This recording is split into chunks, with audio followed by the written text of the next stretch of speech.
নমস্কার, মহুয়া বার্তা ইউটিউব চ্যানেলে মহাভারতের ধারাবাহিক পর্বে আপনাদের স্বাগত জানাই। আজকের পর্ব পাণ্ডবদের জন্ম এবং পাণ্ডুর পরলোক গমন।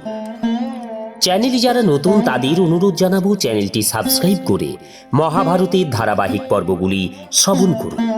আসুন আজকের পর্ব শুরু করি পাণ্ডবদের জন্ম এবং পাণ্ডুর পরলোক গমন। বৈশম্পায়ন বললেন, জন্মেজয়, সেদিন অমাবস্যা তিথি। ব্রহ্মাকে দর্শনের নিমিত্ত অনেক বড় বড় ঋষি মহর্ষি ব্রহ্মলোক যাত্রা করছিলেন। পাণ্ডু তাদের জিজ্ঞাসা করলেন, আপনারা কোথায় যাচ্ছেন? সকলে ব্রহ্মলোকে ব্রহ্মার দর্শনে যাচ্ছেন শুনে পাণ্ডু ও তার পত্নীদের নিয়ে তাদের অনুগামী হলেন। ঋষিরা বললেন, রাজন, পথ অতি দুর্গম, বিমানগুলি ভিড় করে অবস্থান করছে। সেখানে রয়েছে অপ্সরাদের ক্রীড়াস্থল, ভীষণ দুর্গম পর্বত, নদী খাত, চতুর্দিকে বরফ, কোনো বৃক্ষ সেখানে নেই, পশু পক্ষীও নজরে পড়ে না। সেখানে শুধু বায়ু এবং সিদ্ধ ঋষি এবং মহর্ষিরা যেতে পারে। এরকম দুর্গম পথে রাজকুমারী কুন্তী এবং মাদ্রী কিভাবে হাঁটবেন? আপনি আপনার পত্নীদের নিয়ে এই দুর্গম যাত্রা করবেন না। পাণ্ডু বললেন, আমি জানি সন্তানহীনের জন্য স্বর্গের দ্বার বন্ধ। এই কথা ভেবে আমি খুবই কষ্ট পাচ্ছি। মানুষ 4 ঋণ নিয়ে জন্মগ্রহণ করে: পিতৃঋণ, দেব ঋণ, ঋষি ঋণ এবং মনুষ্য ঋণ। যজ্ঞ দ্বারা দেবতা, স্বাধ্যায় এবং তপস্যা দ্বারা ঋষিগণ, এবং পুত্র এবং সাধ্য দ্বারা পিতৃপুরুষ ঋণ, এবং পরোপকার দ্বারা মনুষ্য ঋণ শোধ করা যায়। আমি সব ঋণ থেকে মুক্ত হলেও পিতৃঋণ থেকে মুক্তি পাইনি। পুত্র এবং সাধ্য দ্বারা পিতৃপুরুষ ঋণ শোধ হয়। আমার ইচ্ছা যে আমার পত্নীর গর্ভে পুত্র জন্ম নিক। ঋষিরা বললেন, ধর্মাত্মন, আমরা দিব্য দৃষ্টিতে দেখতে পাচ্ছি যে আপনার দেব সদৃশ পুত্র হবে। আপনি আপনার এই দেব প্রদত্ত অধিকার ভোগ করার চেষ্টা করুন। আপনার ইচ্ছা পূর্ণ হবে।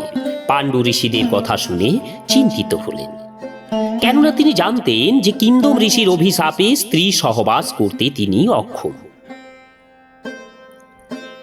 একদিন পাণ্ডু তার যশস্বিনী পত্নী কুন্তীকে বললেন, প্রিয়ে, তুমি পুত্র লাভের জন্য চেষ্টা করো। কুন্তী বললেন, আর্যপুত্র, আমি যখন ছোট ছিলাম আমার পিতা আমাকে অতিথিদের সেবা শুশ্রূষা করার ভার সমর্পণ করেন। সেই সময় আমি দুর্বাসা নামক ঋষিকে সেবা করে সন্তুষ্ট করেছিলাম।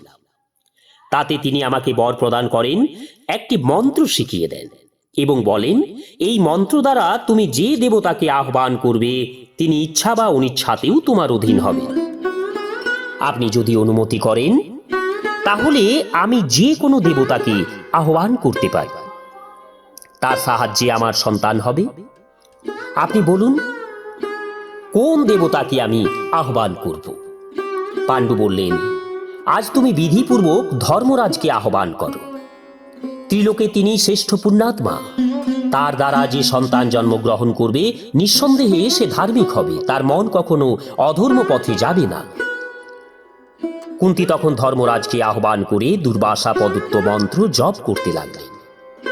সেই মন্ত্র প্রভাবে ধর্মরাজ পূর্বের ন্যায় আভাযুক্ত বিমানে করে কুন্তীর কাছে এলেন এবং প্রসন্ন হাস্যে বললেন, কুন্তী, বলো, তুমি কি চাও? কুন্তী বললেন, আমাকে একটি পুত্র সন্তান দিন। ধর্মরাজের সংযোগে কুন্তী গর্ভধারণ করেন এবং শুক্লপক্ষ পঞ্চমী তিথি জ্যৈষ্ঠা নক্ষত্রে অভিজিৎ মুহূর্তে তুলা রাশিতে তার একটি পুত্র জন্মগ্রহণ করেন। জন্ম হতেই আকাশবাণী হল, এই বালক ধর্মাত্মা মানুষদের মধ্যে শ্রেষ্ঠ বলে বিবেচিত হবে। ইনি সত্যবাদী এবং বীর হবেনই, সমগ্র পৃথিবী ইনি শাসন করবেন। পাণ্ডুর এই প্রথম পুত্রের নাম হবে যুধিষ্ঠির।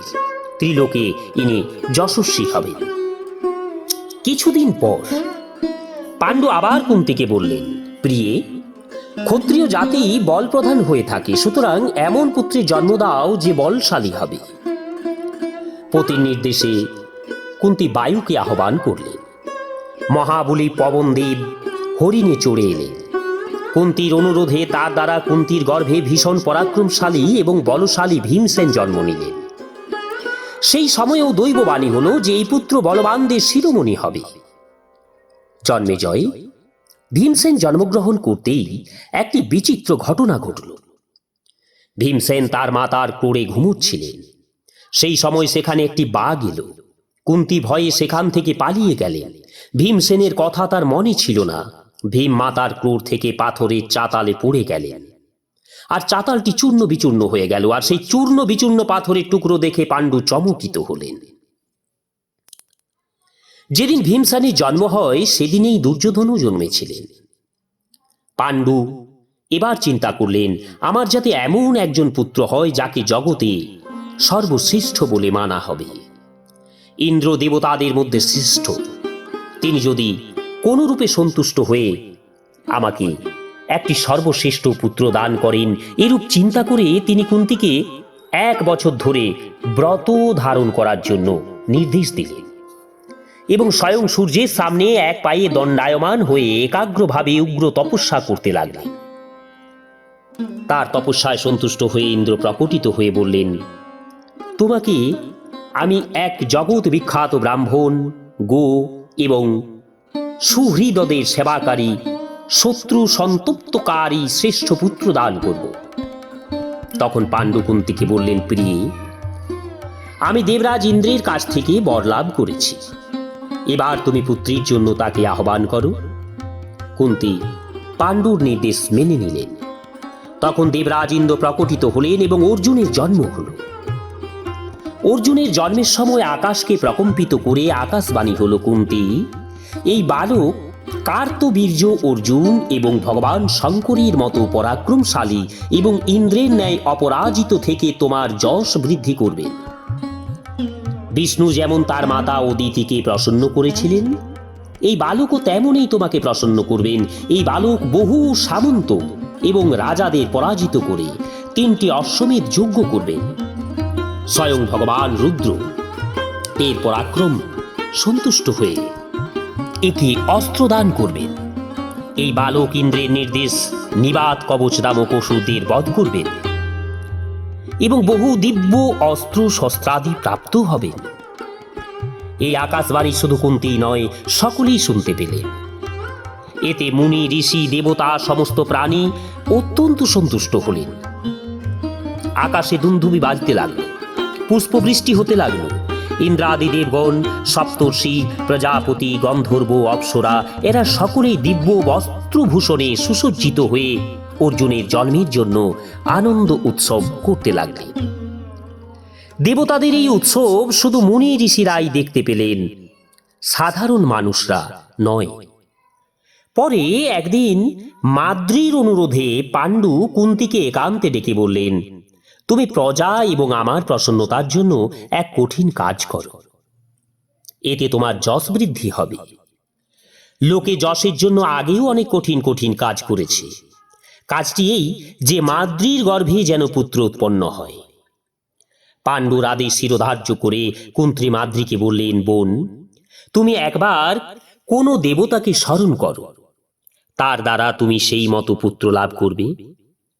মাদ্রি অশ্বিনী কুমার দ্বয়কে স্মরণ করলেন। তখন অশ্বিনী কুমারেরা এসে মাদ্রির গর্ভে 2টি পুত্র উৎপাদন করলেন। 2 অনুপম রূপবান বালক নকুল এবং সহদেব মাদ্রির কোলে জন্মগ্রহণ করলেন। সেই সময় আকাশবাণী হল, এই 2 বালক বল, রূপ এবং গুণে অশ্বিনী কুমারদের থেকেও বড় হবে। এরা রূপ, দ্রব্য, সম্পত্তি এবং শক্তিতে জগতে শ্রেষ্ঠ হবে। শত শৃঙ্গ পর্বতে বসবাসকারী ঋষিগণ পাণ্ডুকে ধন্যবাদ এবং বালকদের আশীর্বাদ দিয়ে তাদের নামকরণ করলেন। যুধিষ্ঠির, ভীম, অর্জুন, নকুল এবং সহদেব এরা সকলে পরস্পর 1 বছরের ছোট ছিলেন। এরা ছোট বয়সে ঋষি এবং ঋষিপত্নীদের খুব প্রিয় ছিলেন। রাজা পাণ্ডু পত্নী ও পুত্রদের সঙ্গে সুখে বসবাস করছিলেন। বসন্ত ঋতুর আগমনে সমস্ত বন পুষ্পভারে সজ্জিত হয়েছিল। সেই শোভা দেখে সকল প্রাণী মুগ্ধ এবং আনন্দিত। রাজা পাণ্ডু বনে বিচরণ করছিলেন। তার সঙ্গে ছিলেন পত্নী মাদ্রী। সুন্দর সাজসজ্জা করায় তাকে খুব সুন্দর দেখাচ্ছিল। একই যৌবনকাল, তাতে সুন্দর সাজসজ্জা, মুখে মনোহর হাসি। এইসব দেখে পাণ্ডুর মনে কাম ভাবির সঞ্চার হলো, যেন বনে আগুন লেগে গেছে। তিনি সবলে মাদ্রীকে কাছে টেনে নিলেন। মাদ্রী যথাশক্তি তাকে সংযত করার এবং নিজেকে ছাড়াবার চেষ্টা করলেন, কিন্তু সফল হলেন না। কামের নেশায় পাণ্ডু এত মোহগ্রস্ত হয়েছিলেন যে তার অভিশাপের কথা তার মনে ছিল না। কামবশ হয়ে তিনি মৈথুনে প্রবৃত্ত হলেন।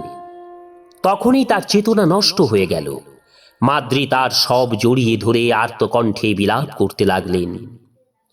কুন্তী 5 পুত্রকে সঙ্গে করে সেখানে এলেন।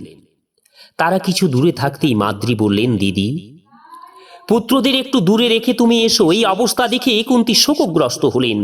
তিনি বিলাপ করে বলতে লাগলেন, আমি সর্বদাই আমার স্বামীকে রক্ষা করেছি। সাপের কথা জেনেও উনি আজ কেন তোমার কথা শুনলেন না?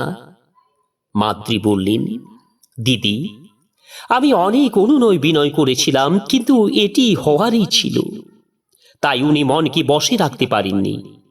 কুন্তী বললেন, এখন তুমি পতিদেবকে ছেড়ে এদিকে এসে পুত্রদের দেখাশোনা করো। আমি এর প্রথমা স্ত্রী, তাই আমারই সতী হওয়ার অধিকার। আমি এই অনুগমন করব।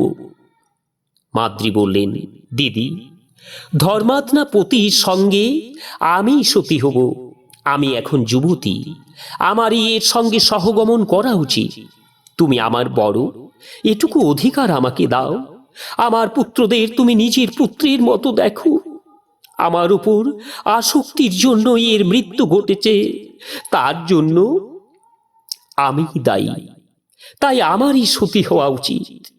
এই কথা বলে মাদ্রী তার পতির চিতায় আরোহণ করে পরলোক গমন করলেন।